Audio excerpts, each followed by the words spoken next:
SIR ശരിവച്ചിരിക്കുന്നു supreme കോടതി. സ്വതന്ത്രവും നീതിയുക്തവുമായ തെരഞ്ഞെടുപ്പുകൾ ഉറപ്പാക്കാനാണ് SIR. തെരഞ്ഞെടുപ്പ് കമ്മീഷൻ നിയമപരമായ അധികാരങ്ങൾ മറികടന്നുവെന്ന് പറയാനാകില്ല.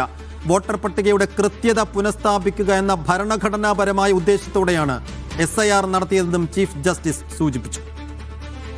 ധൻസുമോദ് ആണ് വിശദാംശങ്ങളുമായി ചേരുന്നത്. സുമോദ്,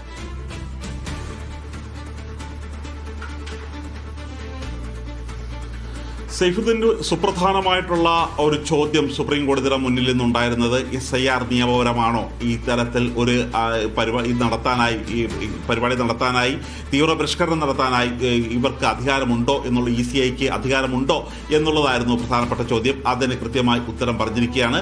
കേന്ദ്ര തെരഞ്ഞെടുപ്പ് കമ്മീഷന് ഇത്തരത്തിലുള്ള നടപടികളുമായി മുന്നോട്ട് പോകാൻ അധികാരമുണ്ട്. അതിനെ ചോദ്യം ചെയ്യാനാവില്ല.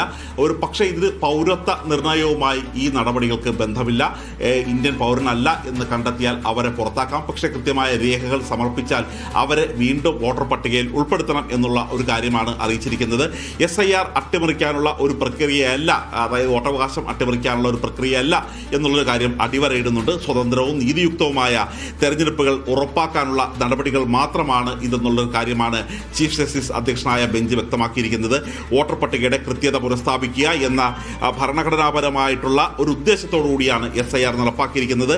SIR നിയമപരമായി സാധുതയുള്ള ജനപ്രാതിനിധ്യ നിയമനത്തിന്റെ ലംഘനമല്ല എന്നുള്ളൊരു കാര്യം പറഞ്ഞുകൊണ്ട് SIR പൂർണ്ണമായും ശരിവെക്കുകയാണ്. അതിൽ കൃത്യമായി നടപ്പാക്കാനുള്ള അധികാരം കേന്ദ്ര തെരഞ്ഞെടുപ്പ് കമ്മീഷന് ഉണ്ട് എന്ന് സൂചിപ്പിച്ചുകൊണ്ട് തന്നെയാണ് ഇപ്പോൾ സുപ്രധാന വിധി സുപ്രീം കോടതിയിൽ നിന്നും എത്തിയിരിക്കുന്നത്.